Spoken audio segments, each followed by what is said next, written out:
ॐ नमः सिद्धेभ्यः। ॐ नमः सिद्धेभ्यः। ॐ नमः सिद्धेभ्यः।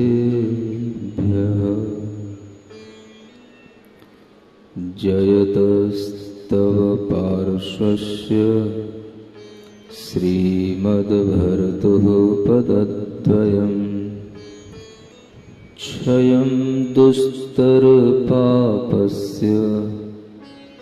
क्षमं कर्तुं ददच्चयम् तमोतु ममतातीत ममोत्तममतामृत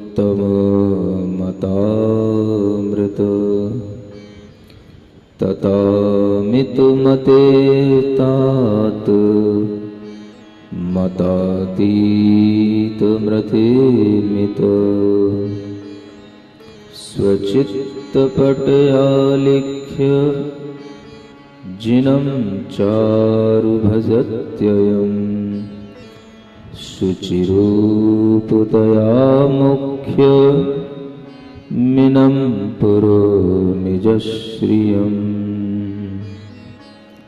देवादिदेव आदिम तीर्थंकर श्री ऋषभनाथ भगवान की, देवादिदेव श्री पार्श्वनाथ भगवान की, वर्तमान शासन नायक श्री वर्धमान महावीर भगवान की, परम पूज्य आचार्य गुरुवर श्री विद्यासागर जी महाराज की। मोह महातम दलन दिन तप लक्ष्मी भरतार ते पारस परमेश मुझ हो सुमति दातार।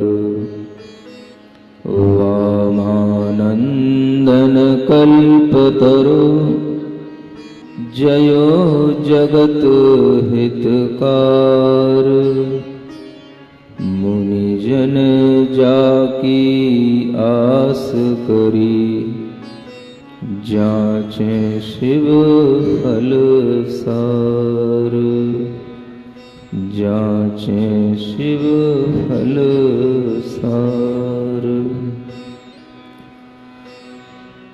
तीर्थंकर प्रभु पार्श्वनाथ भगवान की यह मंगलकारी कथा निरंतर हमारे सामने अनेक तरह के मंगलमय प्रसंगों को लेकर के आ रही है। इस कथा के माध्यम से हम चलते चलते तीर्थंकर प्रभु के समौ शरण तक भी आ पहुँचे हैं। समौ शरण का वर्णन भी हमने अच्छे ढंग से सुना है। पिछले 3 दिनों से लगातार वह समौ शरण का वर्णन ही चल रहा है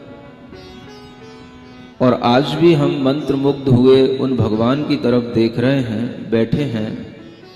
हमारी अंतरात्मा में वह छवि आने लगी है जो तीर्थंकर भगवान की होनी चाहिए, जो जिन भगवान की होनी चाहिए।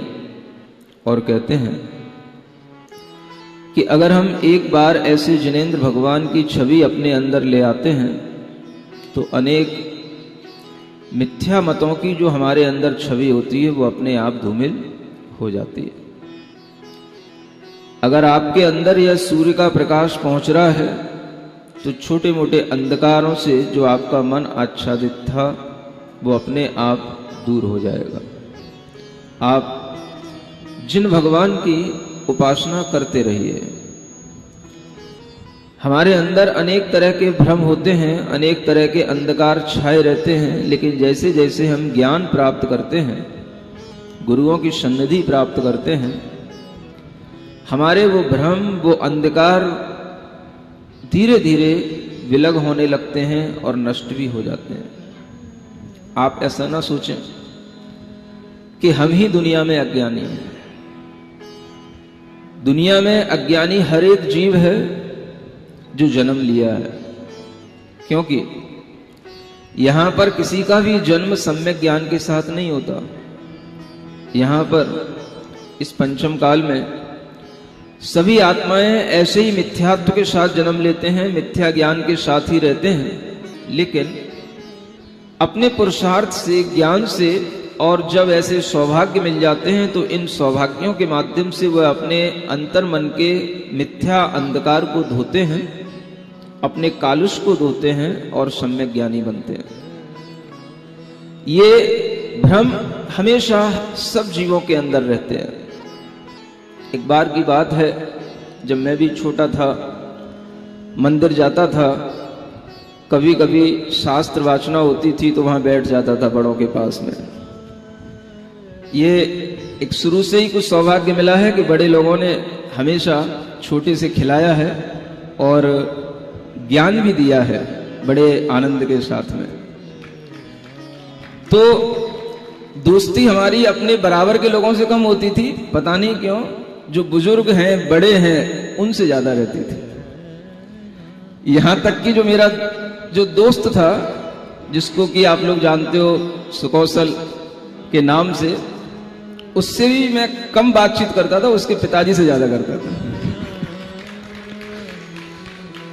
तो ऐसे ही कभी मंदिर में बैठा बैठा एक बार कुछ 2-4 ऐसे ही आप जैसे ज्ञानी लोग बैठे थे, तो उनके बीच में जाके बैठ गया। चर्चा चल रही थी कुछ ऐसे ही अवधि ज्ञान की, मनः परे ज्ञान की। तो बताया जा रहा था कि मनः परे ज्ञान ऐसा होता है कि वो दूसरे के मन की बात जान लेता है। सुनकर के बड़ा आश्चर्य हुआ, तो छोटी बुद्धि थी, तो मन में विचार आया, काश ऐसा ज्ञान अपने को भी प्राप्त हो जाए कि दूसरे के मन की बात जान पाए। तो इस तरह के विचार आते हैं, और आने के बाद में अगर वो विचार आ भी गए हैं तो कोई बात नहीं, विचार तो अपने हैं, अपनी धरोहर है। जब बड़े हुए, ग्रंथ पढ़े, कल से जो आपको तत्वार सूत्र पढ़ाया जाएगा, ऐसे तत्वार सूत्रों का जब अध्ययन किया तो पता पड़ा कि मनः परे ज्ञान तो बड़े बड़े रिद्धिधारी महामनुष्यों को प्राप्त होता है, बहुत रिद्धि संपन्नों में भी किसी किसी को प्राप्त होता है। पंचम काल में तो ये होता ही नहीं। समझ आ रहा? कोई बात नहीं, भ्रम टूटा, लेकिन वह भ्रम भी कुछ ज्ञान देकर के ही दूर हुआ, और ज्ञान से ही भ्रम दूर होते हैं।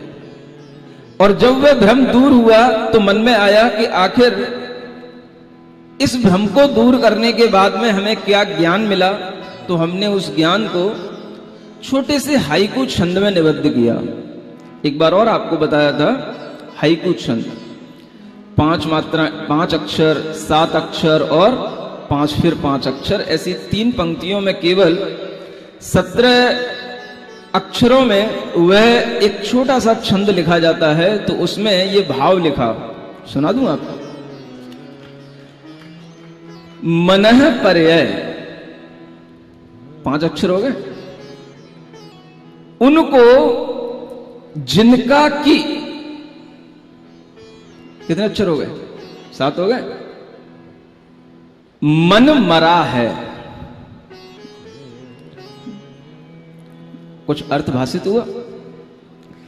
मनः पर्यय, उनको जिनका की मन मरा है, यानी मनः पर्यय ज्ञान उनको प्राप्त होता है जिनका मन ही नहीं रहता, जिनका मन ही मर जाता है, जिनके मन में इच्छा ही नहीं होती कि हम किसी दूसरे के मन की बात जाने, उनको मनः पर्यय ज्ञान प्राप्त होता है।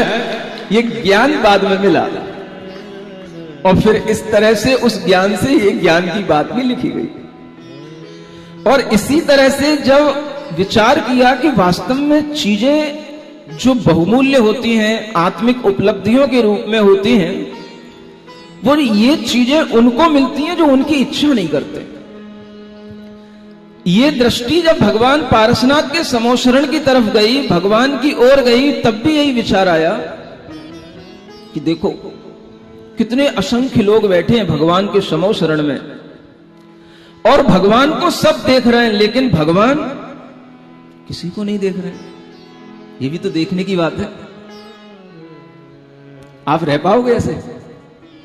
आपको घेर करके अगर 25-50 लोग बैठ जाएं और आपके लिए कहें कि हम आपके लिए बहुत प्रणाम कर रहे हैं, अभिनंदन कर रहे हैं, आपके लिए ये भेंट लाए हैं, आपका स्वागत कर रहे हैं, और आपकी आंख ना खुले, आपकी गर्दन यूं ना हो, हाँ भाई डाल दे माला मेरे गले में,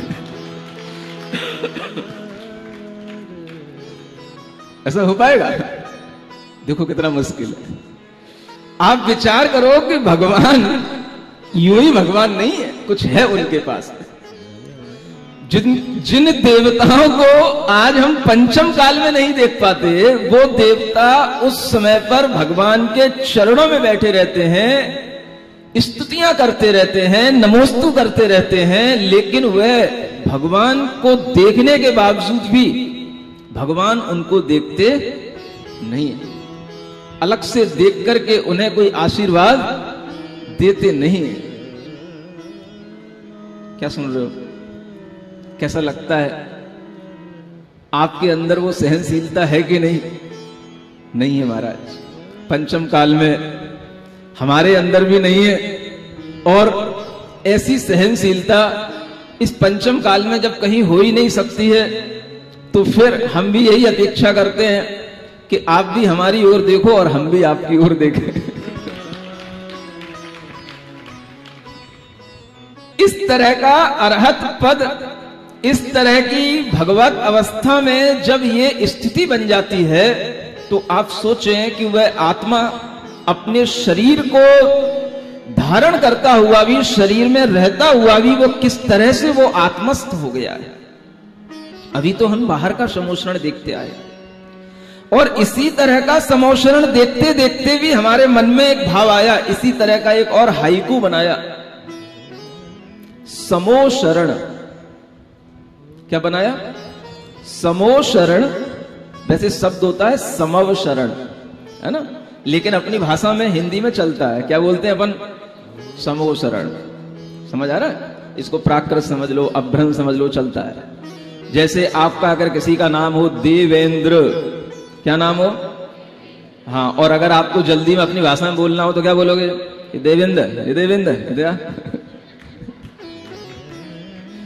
तो ऐसे ही जो बोला जाता है, कभी कभी लिखा जाता है। समवशरण का मतलब है सम माने समान रूप से, जहां पर शरण सबको प्राप्त हो उसका नाम है समवशरण।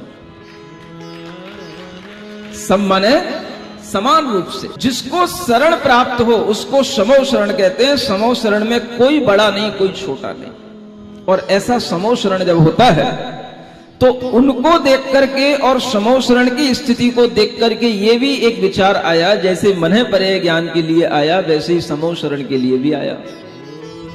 समवशरण उनका जिनकी की नासाग्र दृष्टि, समवशरण उनका जिनकी की नासाग्र दृष्टि। समवशरण उनको मिला जिनकी दृष्टि नासाग्र हो गई है, माने जो अपनी नाक के आगे कुछ देख ही नहीं रहे, उन्हीं की नाक पे सब कुछ बैठ गया है, और उन्हीं की नाक इतनी बढ़ गई है कि आज उस समवशरण को देख करके, उसमें बैठ करके सब अपनी नाक बढ़ी हुई महसूस कर रहे हैं कि मेरी नाक बहुत बढ़ गई है। नाक जानते हो? जानते तो होगे। नाक बढ़ना, नाक भी कैसे बढ़ती देखो।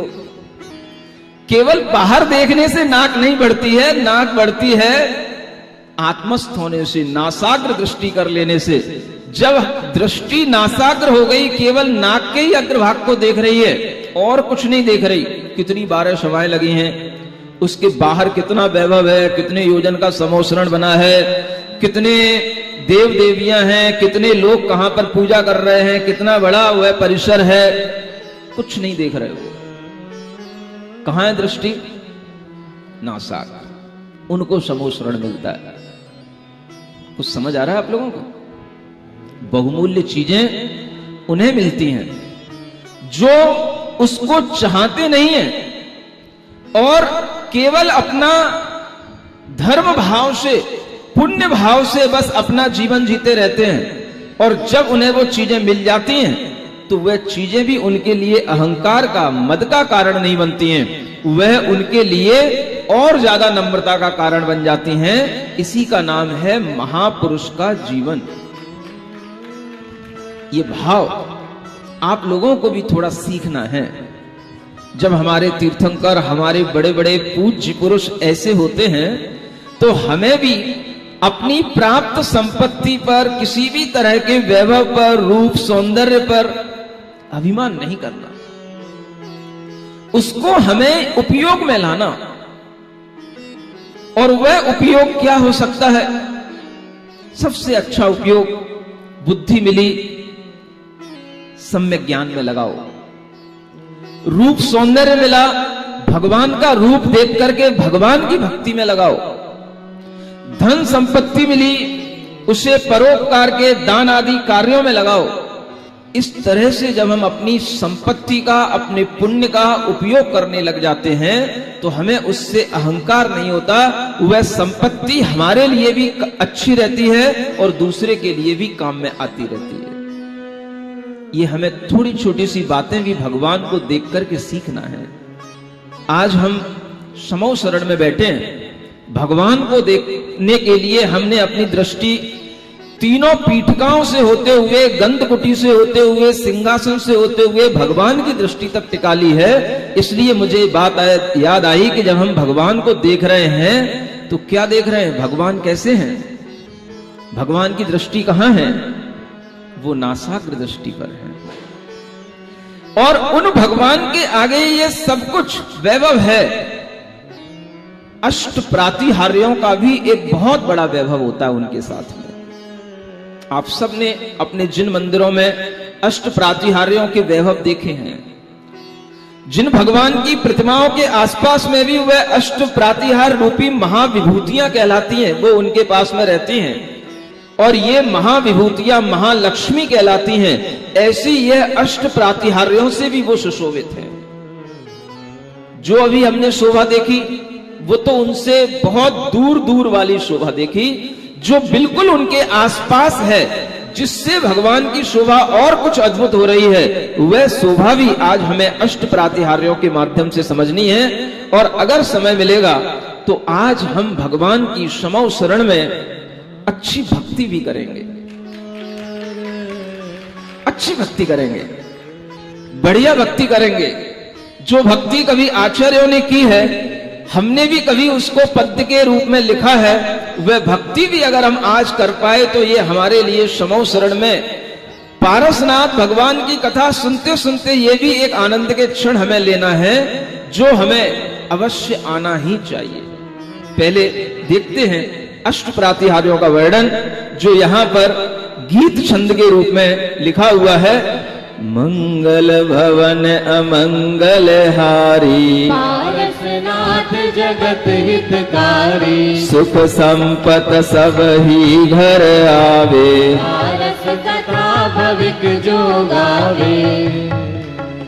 राजत उतंग अशोक तरुवर, पवन प्रेरित थर हरै, प्रभु निकट पाय प्रमोद नाटक, करत मानो मन हरे। तिस फूल गुच्छन भ्रमर गुंजत, यही तान सुहावनी, सो जयो पाश जिनेन्द्र पातक, हरण जग चूड़ामणि, सो जयो पाश जिनेन्द्र पातक, जग चूड़ामणि।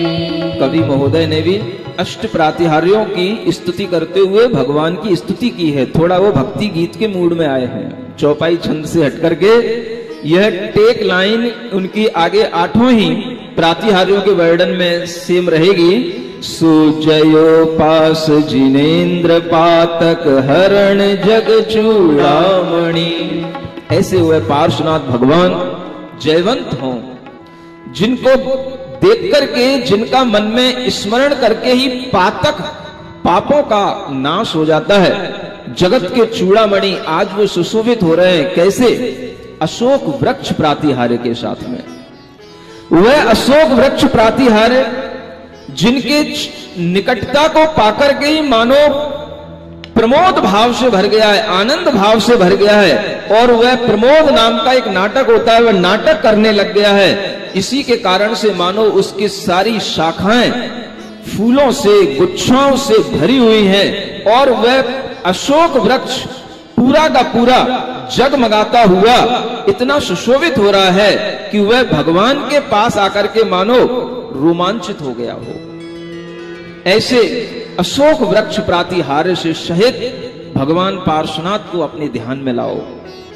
जो प्रातिहार्य मंदिर में वेदियों के पीछे अक्सर बना रहता है, और उस प्रातिहार्य को देख करके हमारा मन भगवान को देखने के लिए जब आतुर होता है, तो हमें लगता है कि भगवान की शोभा इस प्रातिहार्य के कारण से बहुत अद्भुत दिखाई दे रही है। निज मरण देखी अनंग डर प्यो, शरण ढूंढत जग फिरो, कोई न राखे चोर प्रभु को, आय पुनि पायन गिरो। यो हार निज हथियार डारे, तो वर्षा में शुभनी, सो जयो पाश जिनेन्द्र पातक, हरण जग चूड़ामणि। वह पार्श्वनाथ भगवान जयवंत हों, जिनके सामने पुष्पों की वृष्टि हो रही है। किस लिए हो रही है? मानो उनके अंदर का जो कामदेव था, उस कामदेव को भी उन्होंने नष्ट कर दिया, उस काम को भी उन्होंने मार दिया, अपने शरीर के अंदर से भगा दिया, और वो इधर उधर भागता हुआ घूम रहा था। डर करके उसे कोई भी शरण नहीं दे रहा था, तो उसने क्या किया कि अब मैं कहां जाऊं? तो पुष्प वृष्टि के छल से आकर के भगवान के पास आकर के उनके चरणों में गिरने लगा।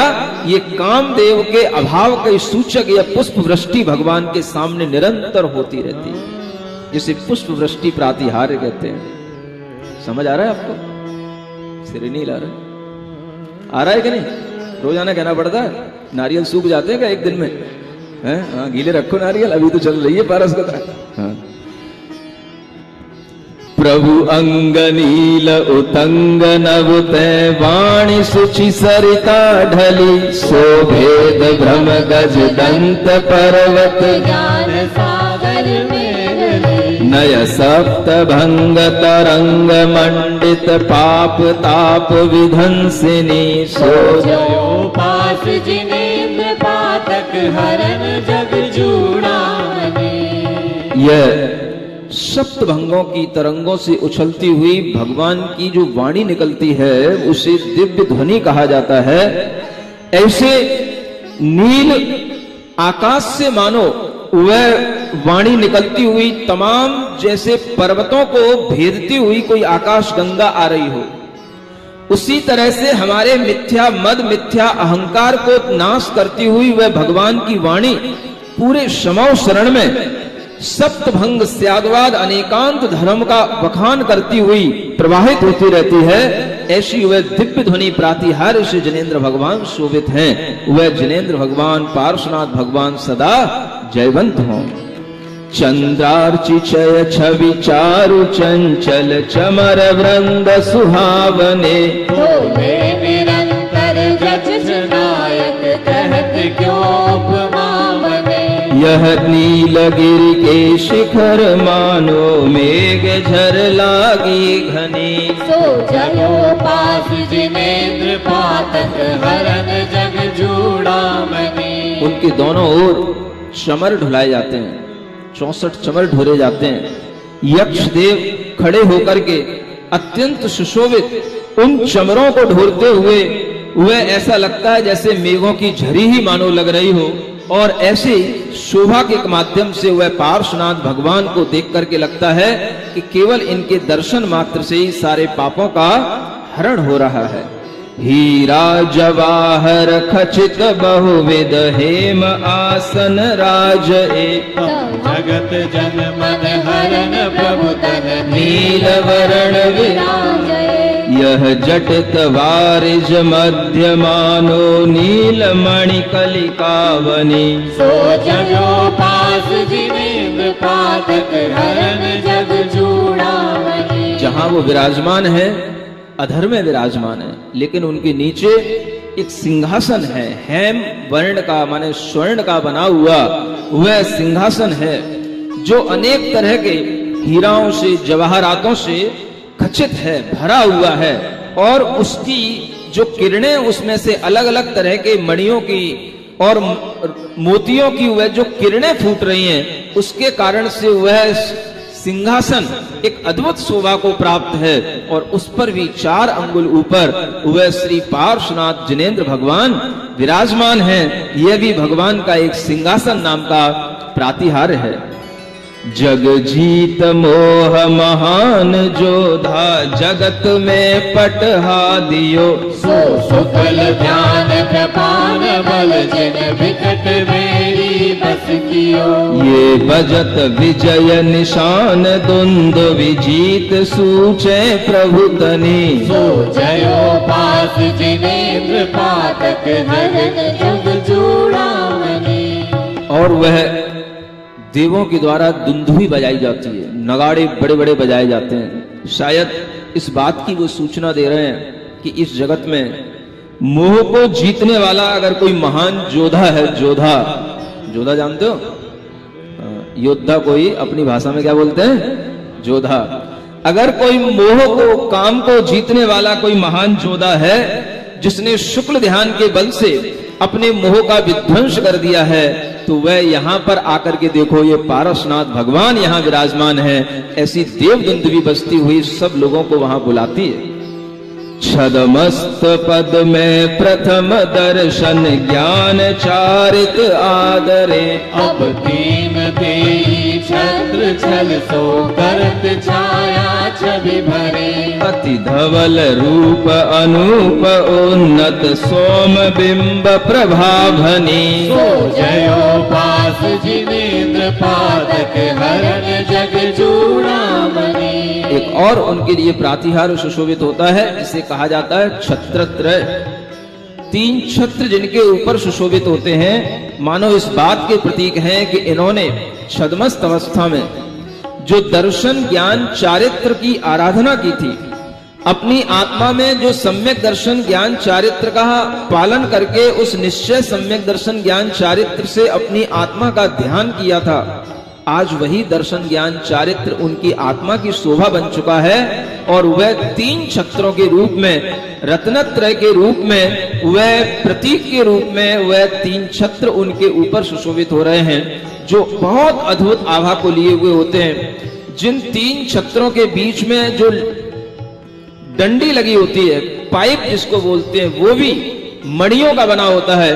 और वह रजत के वह छत्र भगवान के ऊपर जब सुशोभित होते हैं, तो नीले रंग की आभा में वह सफेद रंग की आभा भी बहुत अच्छा कंट्रास्ट देती है। ऐसे वह पार्श्वनाथ भगवान की छवि बहुत ही मनमोहक लग रही है। और इन सब प्रातिहार्यों के साथ आप अपने अंतर मन में भगवान को देखते रहें।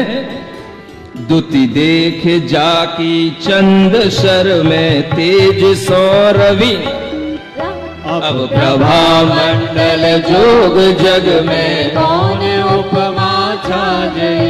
इत्यादि अतुल विभूति मंडित, सोहिए त्रिभुवन घनी, सो जयो पास जिनेंद्र पातक हरण जग चूड़ामणि। एक और बहुत बड़ा उनके पीछे एक आभा मंडल होता है, जिसे भामंडल कहते हैं। यह भामंडल भी एक अद्भुत प्रातिहार्य के रूप में होता है। और इस भामंडल में भी इतना प्रकाश, इतना तेज होता है कि उसमें जो भी भक्त जीव उस भामंडल को देखता है, उसमें उसके साथ साथ भव उसको दिखाई दे जाते हैं। ऐसे उस भामंडल का दिव्य तेज भी भगवान के पीछे हमेशा दिखाई देता है। ऐसे भामंडल प्रातिहार्य से सुशोभित पार्श्वनाथ भगवान की जय तो बोल लो। यो असम महिमा सिंधु साहब, शक्र पार न पावही, तजिहास भय तुम दास भूधर, भगति वस वस आवही। अब हो भव भव स्वामी मेरे, मैं सदा सेवक रहो, कर जोग यह वरदान मांगो, मोक्ष पद जावत लहो। 8 प्रातिहार्य हो चुके हैं। और इन 8 प्रातिहार्यों की अद्भुत महिमा को धारण करने वाले उन भगवान के गुणगान शक्र माने इंद्र भी गाने में समर्थ नहीं है, तो फिर ये भूधरदास कैसे गा सकता है? और ये भूधरदास तो वैसे भी दास है। अब ये वास्तव में दास बन गया, क्योंकि इसने पारसनाथ भगवान की स्तुति करके अपने अंदर वह भगवान की दासता इस रूप में स्वीकार कर ली है कि हे भगवान, देखो ऐसे दास बन जाओ। आप भगवान से कुछ ना चाहो, केवल एक ही भाव करो कि हे भगवान, जब जब मेरा कहीं पर भी कैसा भी जन्म हो, मुझे आपकी भक्ति जरूर करने को मिलती रहे, बस ये भाव करो। क्या सुन रहे हो? इस भाव में भी सब कुछ है। क्या समझ में आ रहा है? अगर भगवान की भक्ति करने का भाव किया है तो नियम से आपको जैन कुल में ही जन्म मिलेगा, पवित्र कुल में ही जन्म मिलेगा। ये आपने अपने आप मांग लिया है। अगर भगवान की भक्ति करने का भाव किया है तो आपने ये भी मांग लिया है कि हमारी इंद्रियां, हमारी बुद्धि सब कुछ अच्छी रहेगी, तभी हम भगवान की भक्ति कर पाएंगे। ये भी आपने मांग लिया है। अगर आपने भगवान की भक्ति मांगी है तो ये भी मांग लिया है, क्योंकि भगवान की भक्ति करने वाला भक्त कभी भी खाली हाथ समोसरण में नहीं जाता, वह हमेशा वैभव के साथ भगवान की भक्ति करने के लिए जाता है। माने आपने वैभव भी मांग लिया है। मांगने के तरीके होते हैं बड़े लोगों से। डायरेक्ट मांगने से अच्छा नहीं लगता। ऐसी चीज मांग लो जो उनको भी देने में अच्छा लगे और अपना भी काम बन जाए। मांगना भी तो सीख लो कि भगवान से क्या मांगना है। अगर हमने यही मांग लिया कि भगवान बस आपकी भक्ति जन्म जन्म में मिले, तो हमने ये भी मांग लिया कि अब आगे अगर हमारी कोई पर्याय मिलेगी तो वह देव पर्याय हमको मिलेगी, क्योंकि अन्य किसी पर्याय में हमें भक्ति करने का सौभाग्य नहीं मिलेगा। तो हमने ये भी मांग लिया, स्वर्ग भी मांग लिया। समझ आ रहा है? ज्ञानी बनो, अब कब तक बुद्धू बने रहोगे? और इस तरह का ज्ञान अगर हमें भक्ति के माध्यम से मिल रहा है, आ रहा है, तो यही भाव हमें बना करके रखना है कि जब तक मेरा इस संसार से मोक्ष ना हो। कितना बड़ा हमने एक एग्रीमेंट कर लिया भगवान से, एक जन्म का नहीं, जन्म जन्म का, कि जब तक है भगवान मेरी इस आत्मा का मोक्ष ना हो, जब तक मैं आपके पास ना आ जाऊं, तब तक मुझे आपकी भक्ति करने का मौका मिलता रहे। और भक्ति करने का मौका मिलेगा तो ऐसे ही मौके आपके सामने आएंगे जैसे आप वर्तमान में देख रहे हो।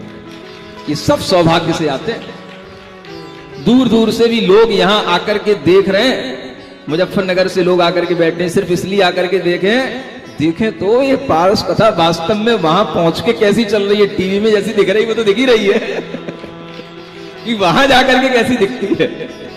वह आनंद लेने के लिए यहां आ रहे हैं। और इस तरह के आनंद का भाव जब आता है तो वह अपने आप में हमें वैभव संपन्न बना ही देता है। भगवान का भक्त कभी भी दरिद्र नहीं होता, गरीब नहीं होता, अभागा नहीं होता, हमेशा वह कभी भी विकलांग नहीं होता, वह हमेशा सौभाग्य और सब प्रकार के वैभव से संपन्न ही होता है। इसलिए भगवान की भक्ति का ही केवल अपने अंदर एक भाव रखो।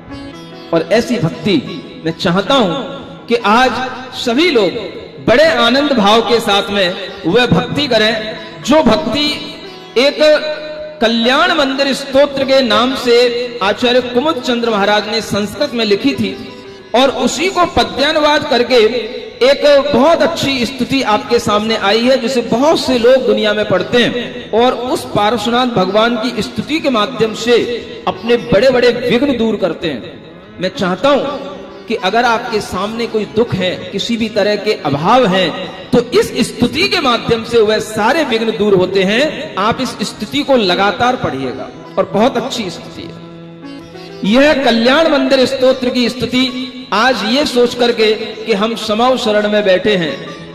अब हमने पहले से तो कुछ कहा नहीं था, आपके पास कोई स्तुति करने के लिए कुछ है तो है ही नहीं है, बस भक्ति के हाथ बांध करके अगर सामने कुछ पढ़ने के लिए हो तो पढ़ना, और जो भी आपके पास सामग्री हो, जिस तरह से भी हो, आप आनंद के साथ में इस भक्ति को पढ़ें। कैसे भी पढ़ें, चाहे नाच के पढ़ें, चाहे गा के पढ़ें, चाहे उठ के पढ़ें, चाहे बैठ के पढ़ें, लेकिन आज हमें ये भगवान की स्तुति आखिर अब कर ही लेना है।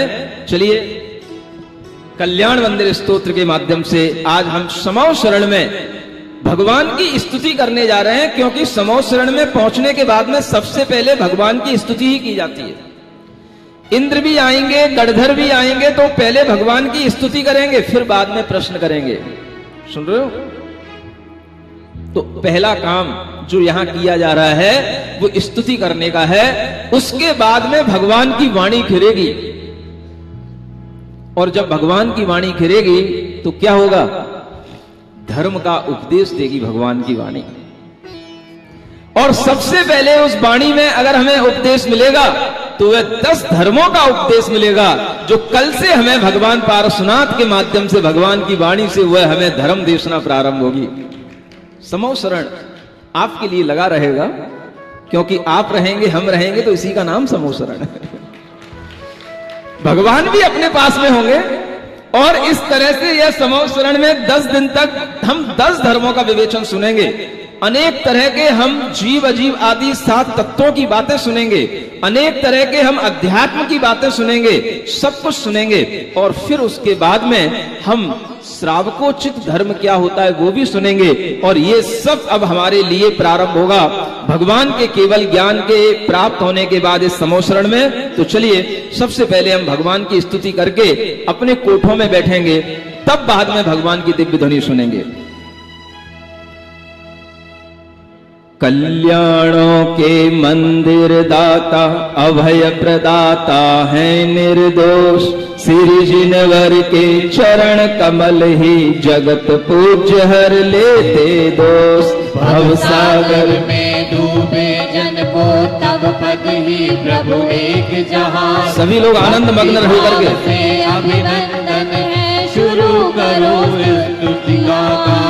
सुर गुरु समवेस्त्रत मति वाले, करने को जिनका गुणगान, सदा रहे असमर्थ सदा से, उन प्रभु का मैं करता गान। दुष्ट कमट के मान कर्म की भस्म बनाने अनल, थोड़ी देर बैठ के कर लो, फिर बात में तीर्थेश्वर श्री पाश प्रभु 44 का गरिमा सपना दूजारू।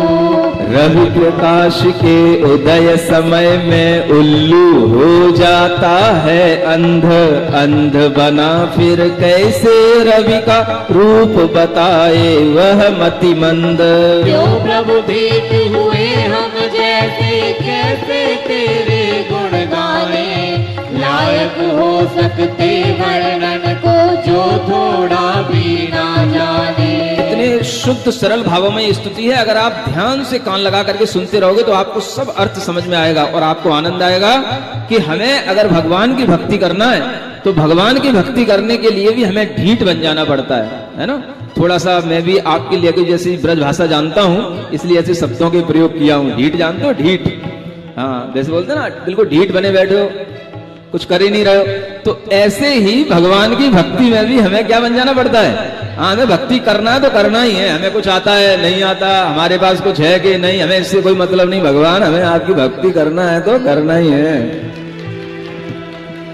नाश हुआ हो मोह कर्म का, प्रकट हुआ हो आत्म ज्ञान, फिर भी गुण रत्ना करके गुण गिनने में है किसकी शान। प्रलय पवन में जिस समुद्र का जल फेंका हो दूर बहुत, उस समुद्र के रत्नों को भी क्या गिन सकता मानव मूर्ख। आप असंख्य गुणों से शोभित, मैं जड़ बुद्धि निरा अभिमान, फिर भी मैं तैयार हुआ हूँ संस्तुति करने को नादान। शक्ति न रहने पर भी बालक बिना विचारे निज मत से, क्या समुद्र को नहीं नापता दोनों कर फैला रति से। जो प्रत्यक्ष ध्यान से भगवन करते निज आत्म अनुभव, वे योगी भी हे परमेश्वर कह न सके तब गुण वैभव। उन्हीं गुणों के कहने का यह बिना विचार मेरा कार्य, जो पक्षी अपनी कोको से व्यक्त करे अपना अभिप्राय। अपन को क्या करना है? अगर अपन को कुछ नहीं आता है तो बस हाथ जोड़ करके ताली बजाते हुए भगवान पारसनाथ का ध्यान करते हुए बस ऐसे ही करना, जैसे पक्षी अगर बोलना नहीं आता तो कूं कूं तो करता ही रहता है ना, बस ऊं करते रहना, सबके बीच में आपकी भी भक्ति होती रहेगी। जो अचिंत्य महिमा मंडित है, दूर रहे वह तब गुणगान, किंतु आपका नाम मात्र ही भवदधि से दे देता त्राण। ग्रीष्म काल के तीव्र ताप से तप पथिक जो भी संतोष, पद्म शरह की शिशिर पवन से क्या मन में नाता जोश। कर्म शत्रु के सघन बंद भी शिथिल हुए, डर डर जाते, जिस प्राणी के हृदय कमल में पार्श्व प्रभु क्षण भर आते। चंदन तरु का आलिंगन का लिपटे रहते जो विष्णाव, वन मयूर के आने पर जो इधर उधर जाते हैं भाव। हे जिनेंद्र तब दर्शन से ही रौद्र उपद्रव बाधाएं, सहसा कहाँ चली जाती है कोई समझ नहीं पाए। गोरक्षक मालिक को लख कर गाय चुराने वाले चोर, जैसे सहसा तितर बितर हो भग जाते ना पाते छोर। हे जिन आप भव्य जीवों के तारक कैसे हो सकते, आप रूप को मन में रख के स्वयं वभो दधिवो तिरते। जल तल में जो मसक तैरती क्या जल उसे सिराता है, भीतर भरी पवन ही कारण अजब अनोखा नाता है। कल आपको बताया था कि भगवान तिराते नहीं है, भगवान की भक्ति तिराती है भक्त को। अब भगवान आप तारक कैसे हो सकते, आप कैसे तिरा सकते हो हमको? तो यहां कहा जा रहा है कि आपके रूप को, आपके बिंब को अगर हम अपने मन में रख लेते हैं तो वह भक्ति हमें इस संसार से तिरा देती है। जैसे कि आपने देखा होगा जल में एक मशक रहती है, उसमें अगर हवा भरी होगी तो वह आपको उस नदी से पार करा देगी, और अगर उसमें हवा नहीं है तो वो डुबो देगी। इसलिए हवा भर के रखो। कौन सी हवा? भक्ति की हवा भरे रहो। 1 महीने से रोजाना आपके अंदर वो पंचर से हवा भर रहा हूं, उड़ना चाहिए अब कल से। किए पराजित कामदेव ने हरिहर महादेव जैसे, वही आपसे हुआ पराजित क्षण में परम पुरुष कैसे। जिस जल पे अग्नि की लपटे बुझ जाती है आपो आप, उस जल को क्या बड़वानल की लपटे आग न करती आप। अहो बड़ा विस्मयकारी है आप महागौरवधारी, फिर भी हृदय विराजित जिनके उनका मन लाघवकारी। हल्का होकर भक्त आपका शीघ्र करे भवसागर को, कौन सोच सकता है सम्यक आप प्रभाव विशारद को। कहीं आप ऐसा तो नहीं सोचते कि भगवान 9 हाथ की काया लिए हुए बड़े भारी होंगे, उत्तुंग होंगे, उन्हें हम अपने हृदय में बिठा लेंगे तो बहुत भारी हो जाएगा, मैं मर नहीं जाऊं कहीं, दब नहीं जाऊं कहीं, ऐसा तो नहीं सोचते? इसी के लिए काव्य आया है कि भगवान को जो अपने हृदय में बिठाएगा वो भारी नहीं होगा, उसका मन इतना हल्का हो जाएगा कि जो हल्का होता है वही ऊपर उठता है और वह ऊपर उठता चला जाएगा। भगवान को जो अपने हृदय में बिठाता है उसके मन में कभी चिंताओं के बोझ नहीं होते हैं। हे स्वामिन यदि क्रोध आपने पहले ही कर दिया विनाश, कर्म चोर फिर बिना क्रोध के कैसे पाए सत्यानाश। शीतल शिशिर काल का पाला हरे भरे सरोवर मन को, मुरझा देता और जलाता इसमें क्या संशय मन को। हे जिनेंद्र योगी जन नित्य ही हृदय कमल में नित्य नितांत, आप रूप परमात्म रूप का ध्यान लगा कर बनते शांत। कमल कर्णिका में ही होता कमल बीज का जो संस्थान, हृदय कर्णिका छोड़ कहीं हो त्यो प्रातम का स्थान। जो भविजन तब ध्यान लगाते ज्ञान रूप परमात्म का, वे क्षण भर में देह छोड़कर पद पाते परमात्म का।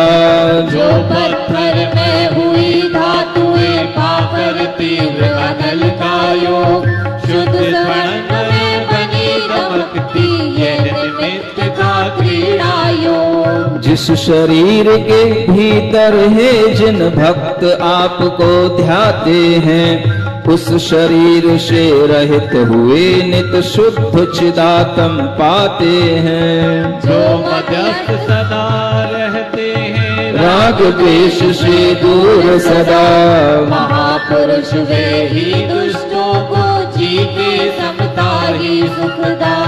जैसा शुद्ध सदा निर्मल है पार्श्व प्रभु का शुद्धात्म, वैसा ही प्रभु जो ध्याता है बन जाता तब सम आत्म। पानी भी जब अमृत बनता मंत्र निरंतर मंथन से, प्राणी परमात्म बन जाए क्या विस्मय यदि चिंतन से। हरिहर ब्रह्मा विष्णु महेश्वर मान आपको सब पूजे, निर्मल ज्योति परम परमेश्वर जान अन्य मति सब बूझे। ज्ञान देखते शुक्ल शंख को पीले यादिक रंगों में, जिन्हें पीले यादिक रोगों ने घेर लिया हो। अंगों में धर्मामृत उपदेश समय पर प्रभु प्रभाव की सन्निधि हो, और अशोक तर शोक रहित हो क्या विस्मय प्राणी भी हो।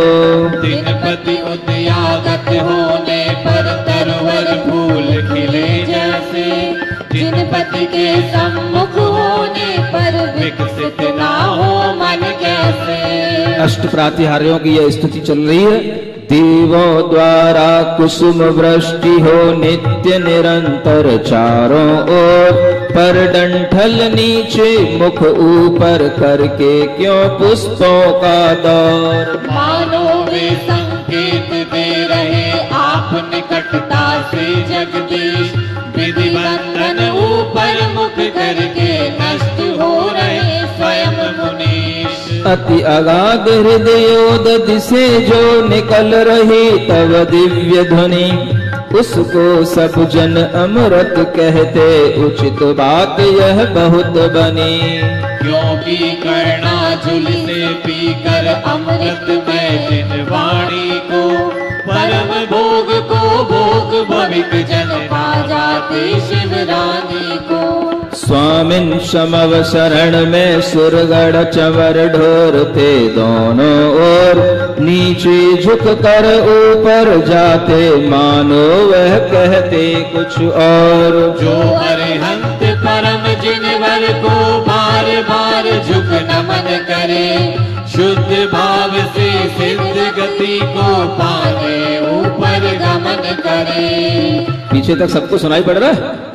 किताबें तो हाथ में होंगी नहीं, मोबाइलों पर भी अगर PDF फाइल हो तो उसका भी यूज कर सकते हो।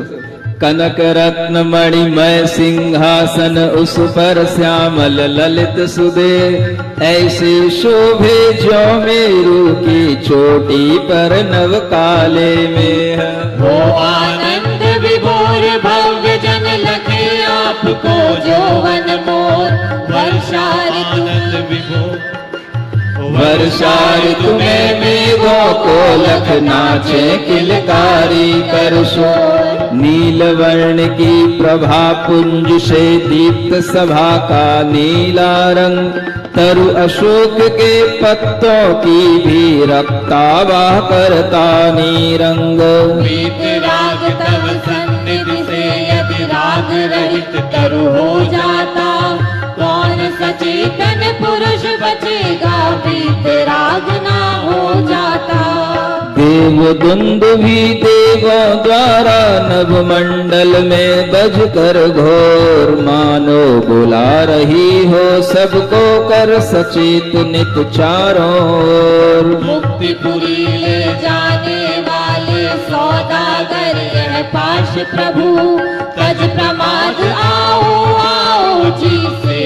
करो गूंजता भूल। तीन लोक जब हुए प्रकाशित, हे प्रभु तब चेतन तन में, यही देख कर मानो हत प्रभु हुआ चंद्र तब ही क्षण में। कर कर तक्षण तीन छत्र के छल से मानो तीन शरीर धारण कर आया तब शरणा शोभित करता आप शरीर। माणिक स्वर्ण रजत निर्मित हैं समव शरण के त्रय प्राकार, तीन लोक की सकल संपदा मानो मिल लेती आकार। प्रभु की कांति प्रताप कीर्ति के मुझ में समूह लगे, जिनके मध्य सुशोभित सृजन अद्भुत आवाहन लगे। पारस परमेश्वर के पद में इंद्रादिक जब प्रणत हुए, उनकी रत्न मुकुट मालाएं मुकुट छोड़ पद शरण लिए। इसमें क्या आश्चर्य प्रभु की संगति सब ज्ञानी चाहे, रमण करे तब युगल चरण में नहीं कहीं जाना चाहे।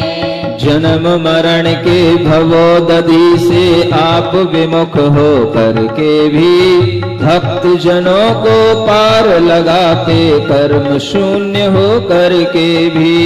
अग्निपाक युद्ध मृतिका घट को पात पीठ जब जन बिगड़े, कर्म पाक से रहित आपको हृदय धार, सब जन नरते। विश्वेश्वर हो कर जन पालक दुर्गत तुम दुष्प्राप हुए, अविनाशी अक्षर हो कर भी लेख रहित निर्लेप हुए। अज्ञ प्राणियों के संरक्षक तब आत्म में, हे ईश्वर तब आत्म में, तीन लोक दिखलाने वाला ज्ञान प्रकाशित निजन में। अब यहाँ पर वह भगवान की स्तुति करते करते हमें कमठ की भी याद आ रही है कि उस कमठ ने कैसे भगवान के ऊपर उपसर किया और भगवान ने सब कुछ झेला। क्रोधित होकर क्रूर कमठ ने नवमंडल छूने वाली, धूलि उड़ाई तूफानों से तहस नहस करने वाली। दूर रहे प्रभु देह आपकी छाया को भी छू न सकी, मलिन हुआ वह स्वयं कर्म से। नभ में भूखे जो सन की। ये यहाँ पर लिखा है नभ में थूके ज्यों सन की। सन की जानते हो? आपकी भाषा का शब्द है। सनक चढ़ गई जिसको है? तो जिसको सनक चढ़ जाती है उसे भी सही गलत का कुछ भी भाव नहीं रहता। तो यहाँ ये उदाहरण देकर के बताया है कि जैसे कोई सनकी किसी के लिए अगर मान लो कुछ बुरा करना चाहता है तो बुरा उसका नहीं होता, बुरा खुद का हो जाता है। कमठ ने पारसनाथ भगवान का बुरा करने की कोशिश की, बुरा का भगवान का नहीं हुआ, बुरा किसका हुआ? उसी का हुआ। और इस तरह का बुरा करने का दृश्य भी आपको कई बार देखने को मिलता होगा। सुन रहे हो? एक फिल्म में ये सीन दिखाया गया है। अब वो फिल्म आप ढूंढना कि जिसमें एक मां अपने बेटे से कहती है और वो बेटा अपने भाई से बुरा भाव रखता है। भाई अच्छा है, सज्जन है, बिल्कुल ऐसे ही तरीके का चल रहा है जैसे पारसनाथ भगवान की, मानो उसी पे फिल्म बनी हो। और वह मां उससे कहती है, बेटा तू हमें आकाश में थूक के दिखा। तो वो आकाश में थूक के दिखा देता है और वो थूक उसी के ऊपर गिर पड़ता है। समझ आ रहा है? तो ऐसा ही कुछ दृश्य यहाँ पर आपको कमठ को देख करके लगा होगा। वो यहाँ पे लिखा गया है, नव में थूके ज्यों सन की। फिर उस दैत्य कमठ ने बालक बादल गरज गरज करके आवाज, काली रात अंधेरी करके कड़ कड़ करती डाली गाज। मूसल सब मोटी जल बूंदे पटकी मानो हो तलवार, स्वयं कमठ ने अपने ऊपर मानो कीने दुष्करवार। नर मुंडों की अति डरावनी लंबी लंबी मालाएं, बिखरे केश देख कर जिनके डर जाती हो अबलाएं। मुख से लाल अग्नि की लपटें भव दुख कारण हेतु कमठ ने जहर स्वयं पर ही उगला। हे भुवनाधिप तीन भुवन में धन्य हुए हैं वे ही लोग। तीनों संध्याओं में तुमको हृदय धार कर करते योग। कृत्य सभी जो संस्कृति कारण तज कर भक्ति भाव उद्धार। रोमांचित हो तन से मन से आराधक करते भव पार। ये आगे के 3 छंद हैं जो बहुत अच्छे हैं, भावपूर्ण हैं।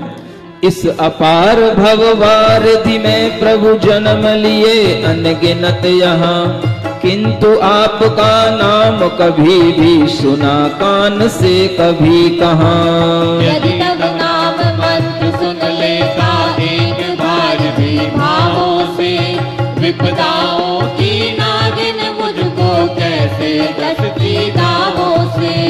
ऐसा लगता है पारस प्रभु मुझ पापी ने आप चरण, मनवांछित फलदायक तेरे पूजे नहीं कभी एक क्षण।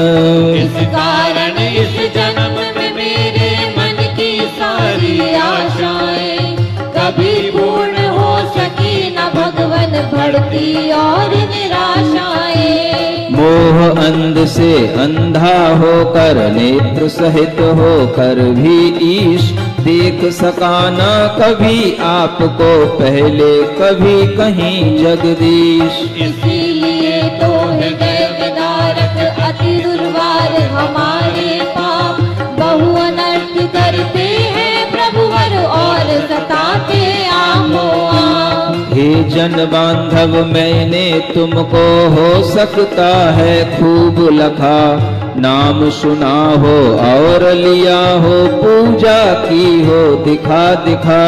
फिर भी भक्ति भाव से मैंने कभी नहीं चित्त में धारा, यही अहंग है दुखी रहा हूँ भाव शून्य सब बेकारा। इन छंदों में ये भाव है कि अगर हे भगवान मैंने आपका कभी नाम लिया होता भावों से, अगर मैंने आपका दर्शन किया होता भावों से, अगर मैंने आपकी पूजा की होती भावों से, अगर मैंने आपको अपने चित्त में बैठाया होता भावों से, तो आज मुझे कोई दुख कभी भी हो नहीं सकता। अगर हमारे पास में कोई दुख है तो उस दुख का कारण है कि हमने भगवान को कभी भक्ति भावों से अपने पूजा का विषय नहीं बनाया, अपने चित्त में नहीं बिठाया, इसलिए हे भगवान मुझे दुख मिल रहे हैं। और इस तरह के दुख भगवान की भक्ति से ही नष्ट होते चले जाते हैं जब हम इस तरह से भगवान की भक्ति करते हैं। शरणागत प्रतिपालक ईश्वर दुखी जनों प्रति करुणा धाम, नाथ आप ही हो योगीश्वर और महेश्वर दया निधान। भक्त आपका सहज भक्ति से स्वयं रुचि से, तब बदले मेरे दुख टलने में अब तो जल्दी दया करो लोची। हे त्रिभुवन पावन प्रभु रक्षक आश्रय दाता आप अनूप, शरणागत प्रतिपालक सबके कर्म विनाशक कीर्ति स्वरूप। पाकर आप चरण कमलों का कर न सका जो नित प्रतिध्यान, ऐसा भाग्यहीन नर में ही बना अभागा निपट अजान। देवेंद्रों से वंदनीय हो सकल तत्व के जाननहार, जगतारक त्रिभुवन पति तुम हो प्रभो दया सागर आधार। दुख सागर में डूब रहा हूँ देव बचाओ दया करो, आज शरण आए बालक पे दृष्टि डाल मन पूत करो। नाथ आप ही एकमात्र हो मुझ पापी के आज शरण, तब चरणों की भक्ति से यदि संचित हुआ पुण्य का कण, तो उसका फल यही चाहता आप चरण ही रहे शरण। हे शरण्य पर भव में भी तुम नाथ बने रहना। ध्यान लगा कर इस प्रकार जो ही जिनेन्द्र विधिवत गुणगान, तब निर्मल मुख कमल लक्ष्य कर अपलक लखता भव्य महान। रोमांचित तन मन होकर संस्तुति करने को तैयार रहता है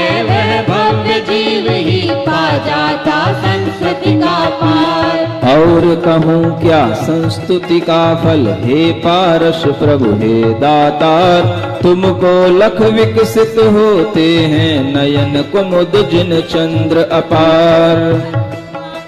भक्त आपके निश्चित पाते स्वर्ग सुखों का वैभव योग। अष्ट कर्म बल नष्ट करन से शीघ्र मुक्ति का मिलता योग, शीघ्र मुक्ति का मिलता योग। ओम अरहम ओम अरहम ओम अरहम बोल।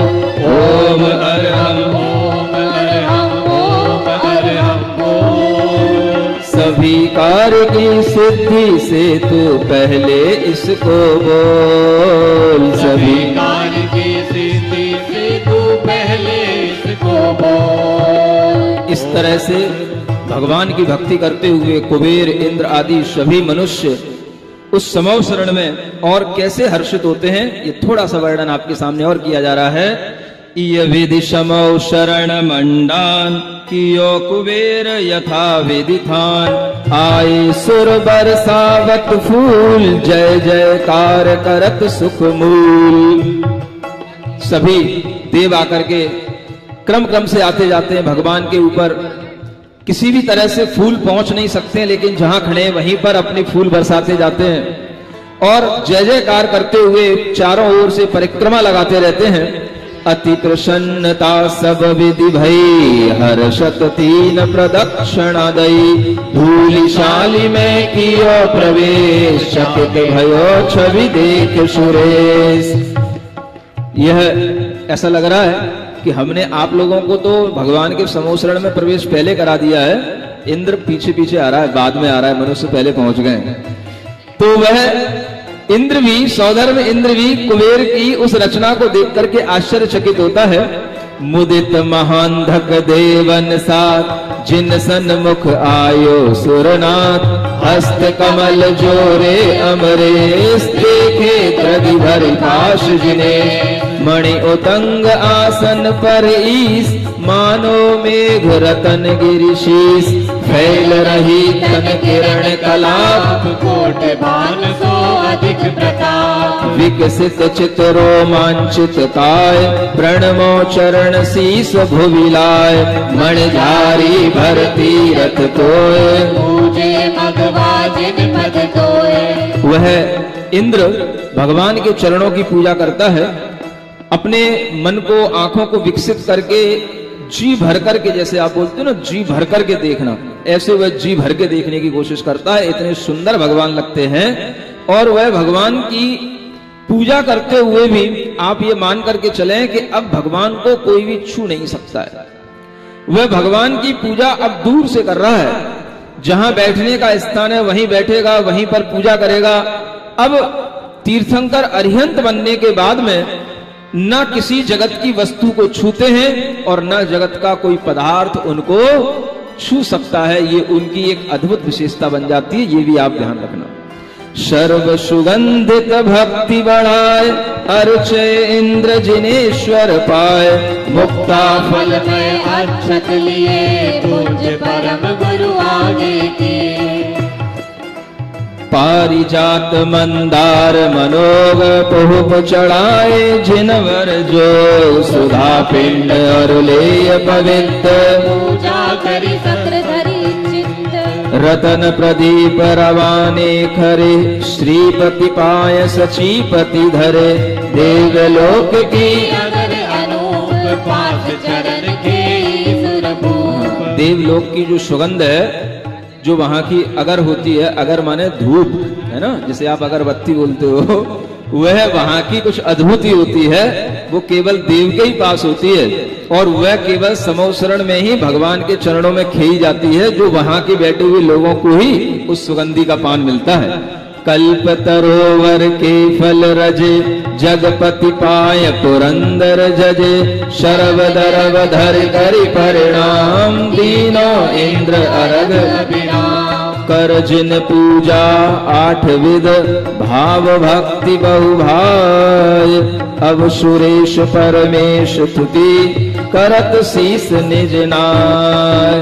ओम अरहम नमः ओम अर्हं नमः, ओम अर्हं नमः, ओम अर्हं नमः, ओम अर्हं नमः, ओम अर्हं नमः, ओम अर्हं नमः, ओम अर्हं नमः। ऐसे ही आनंद के साथ समौ शरण में क्षण क्षण बीतता चला जाता है, पता नहीं पड़ता कि दिन कब शुरू हुआ, कब अंत को प्राप्त हो गया। और समौ शरण में दिन और रात होते भी नहीं है, क्योंकि कोई भी सूर्य चंद्रमाओं का प्रकाश समौ शरण तक पहुंचता नहीं है। समौ शरण में हमेशा रत्नों का प्रकाश रहता है, प्रभु की दिव्य आभा का प्रकाश रहता है, प्रभु के भामंडल का प्रकाश रहता है। ऐसे दिव्य प्रकाश वहां पर होते हैं, इसलिए समौ शरण में दिन और रात का अंतर नहीं होता है। जो भी समौ शरण में बैठते हैं सब भूख प्यास भी भूल जाते हैं। कल से आप लोग उस समौ शरण में और अद्भुत आभा देखेंगे और अच्छे ढंग से समौ शरण में बैठ करके भगवान की दिव्य ध्वनि को सुनकर के 10 धर्मों का पान करेंगे। ये कैसा सुनहरा सुंदर सौभाग्य से अवसर मिला है कि अभी भगवान समौ शरण में बैठे हैं और हमारे सामने 10 लक्षण पर्व आ गए हैं। ये अपना सौभाग्य है। अब हम भगवान पार्श्वनाथ के ही गढ़धर से, भगवान पार्श्वनाथ के ही मुख से ही वह 10 धर्म का पान करेंगे। इधर उधर कहां जाए भाई। और जब हमें यह सौभाग्य मिला ही है तो इस सौभाग्य का हम भरपूर लाभ भी लेंगे, क्योंकि अभी तक तो 10 लक्षण हम केवल अपने अपने तरीके से मना लेते थे, लेकिन अब ये ऐसी अपने आप सौभाग्य से मेल बन गया, संगति बन गई। किसके सौभाग्य से? आपके? नहीं, आपके ही सौभाग्य से, आपके ही उत्साह से, आपके ही सौभाग्य से यह पारस कथा खिंचती खिंचती खिंचती खिंचती कहां आ गई। और खिंचती नहीं, बहुत अच्छे ढंग से चलती चलती, लंबी लंबी दौड़ती हुई, नाचती हुई आज हमें 10 लक्षण पर्व के करीब ले आई है। और पूरे 10 लक्षण में भी हम पारसनाथ भगवान को याद करेंगे। आप देखें कि इस बार का यह पर्व आप सब लोगों के लिए तो आनंददायी है ही, लेकिन आपके घरों में जो बेटे बेटियां होते हैं उनके लिए भी आनंद का कारण बनना चाहिए।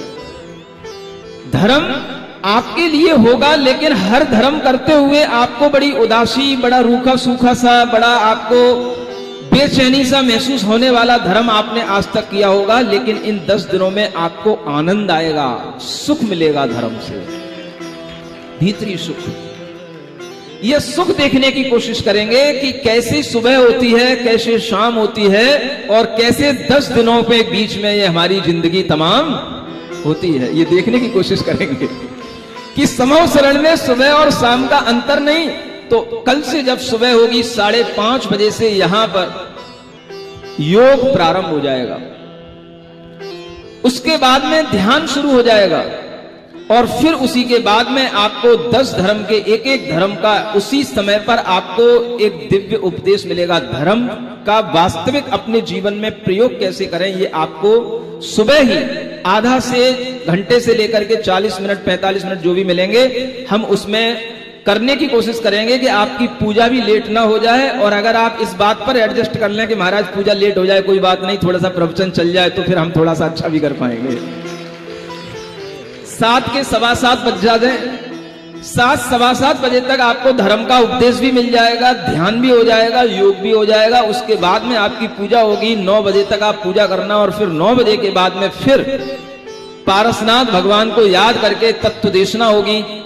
समौ शरण में बैठ करके भगवान का विधान करेंगे, तत्वार सूत्र का व्याख्यान भी हो जाएगा, और विधान के साथ उसमें अर्घ्य भी चढ़ाए जाएंगे। ये कार्य सुबह होगा। उसके बाद में आपकी भी आहारचर्या होगी, मुनि राजों की भी आहारचर्या होगी। आप आराम करना, मुनि महाराज सामायिक करेंगे, और फिर आराम करने के बाद में आप लगभग ठीक 1:30 बजे यहां पर उपस्थित हो जाना। 1:30 बजे तक बीच में आपको अपने घर पर जाकर के भोजन करना हो, घर पर कर लेना। जो लोग यहां पर करना चाहें यहां पर करें, जो भी आपको और अपने आवश्यक कार्य करने हैं घर के दुकान के वो करना चाहो कर लेना। मैंने बंधन नहीं रखे, क्योंकि मुझे लगा कि समौ शरण में कभी बंधन नहीं होता है। व्यक्ति को जब तक बैठना है बैठे, जाए सो जाए, लेकिन समौ शरण भरा रहना चाहिए। ये भी ध्यान रखना है आपको। तो ये सब आपके ज्ञान और विवेक पर डिपेंड करेगा। और फिर 1:30 बजे के बाद में कुछ आपको यहाँ पर जो आवश्यक श्रावकों के लिए भक्तियां होती हैं, ऐसी संस्कृत की भक्तियां जो आचार्यों ने लिखी हैं, उनका हम अर्थ बता करके आपको भक्ति पढ़ना सिखाएंगे। कुछ आवश्यक भक्तियां जो अभी आप तक केवल पूजाओं के रूप में ही भक्तियां करते रहे, लेकिन जो वास्तव में आचार्यों ने भक्तियां लिखी हैं वो सबके लिए पठनी होती हैं, श्रावक के लिए भी और साधु के लिए भी। उनका अर्थ बताएंगे। फिर उसके बाद में आपको 10 धर्म का प्रवचन फिर मिलेगा आपको चंद्रसागर महाराज से सुनने को। और फिर उसके बाद में एक आध्यात्मिक क्लास होगी प्रैक्टिकल रूप में, कि हम अपने जीवन की जर्नी कैसे बहिरात्मा से परमात्मा की ओर ले जाएं, अहम से अरहम की ओर ले जाएं, अध्यात्म की यात्रा कैसे शुरू करें और उसको हम जीवन में कैसे हम अप्लाई करें, कौन से वो आचार्यों के सूत्र हैं, उन सूत्रों के साथ में आपको एक अलग तरीके की वो क्लास होगी जो आपको लगभग 3:30 बजे से आपके लिए 4:30 बजे तक 1 घंटे की क्लास रहेगी। वो विशेष क्लास होगी। ऑनलाइन भी अगर आप अपने बच्चों को जोड़ना चाहते हैं, पहले तो कोशिश करो कि बच्चे यहीं पर आए। समझ आ रहा है? अच्छे बच्चे होंगे मान जाएंगे, माता पिता का भी कहना मान जाते हैं। कभी कभी हमारे पास आएंगे हम भी कह दें तो भी मान जाते हैं, तो मैं समझ लेता हूं बच्चे अच्छे हैं, एक बार कहा तो मान गए। फिर भी कुछ ऐसे भी बच्चे होते हैं शर्माते हैं, कोई कारणवश बहाना बनाते हैं, नहीं आते हैं, उनको भी हम अच्छा ही कहेंगे। अगर वो घर पर भी बैठे बैठे ऑनलाइन इस शिविर को अगर ज्वाइन करते हैं तो उनके लिए 2 क्लासें बहुत ही जो आवश्यक हैं वो उनको ऑनलाइन मिलेंगी। एक तो सुबह की प्रवचन और अरहम ध्यान की क्लास, और ये एक दोपहर की 3:30 बजे 3:15 बजे वाली क्लास, ये उनको वहां पर मिलेगी। उसके बीच में और जो कुछ भी अनेक तरीके के टास्क होंगे, क्विज होंगे, वो सब आपको बताया जाएगा, वो भी वो वहां पर ले सकते हैं। तो घर पर बैठ करके भी आप अपने घर के ही सदस्यों को इन्वॉल्व करके जो यहां तक नहीं आ रहे हैं, किसी कारणवश आप उनको ही वहां पर एक ग्रुप बना करके आप उनको वहां पर उस शिविर से जोड़ करके उन्हें पूरा 10 धर्म का लाभ दिला सकते हैं। इस तरह का कार्य ऑनलाइन और ऑफलाइन दोनों तरीकों से चल रहा है। और इस तरह से आप पूरे घर परिवार को धर्म से जोड़ने की कोशिश करें। मुझे बहुत आश्चर्य होता है जब मैं किसी बेटे बेटी से पूछता हूं जो M.Com कर रहे हैं, CA कर रहे हैं, किसी से पूछता हूं बताओ बेटा 10 धर्म के नाम क्या हैं, तो 10 धर्म के नाम नहीं बता पाते बच्चे। समझ आ रहा है? आपको कौन सा धर्म पता होता है? अगर आप 10 धर्म के नाम भी नहीं जानते हैं तो फिर आप धर्म क्या जानते हैं?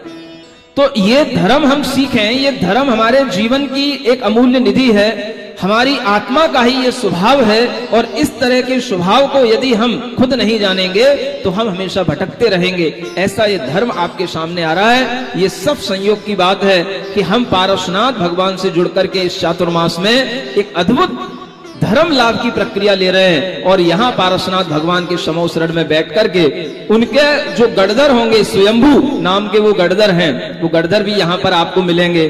कौन होंगे वो आप समझ सकते हैं। तो वह स्वयंभू गढ़धर से हम 10 धर्म की विवेचना सुनेंगे पारसनाथ भगवान के सानिध्य में। ऐसा यह मंगलमय वातावरण कल से यहाँ 5:30 बजे टाइम टू टाइम आपको ध्यान रखना। अगर आप टाइम मिस किए तो उतना समय की चीज आप मिस कर जाएंगे, ऐसा ध्यान रखना।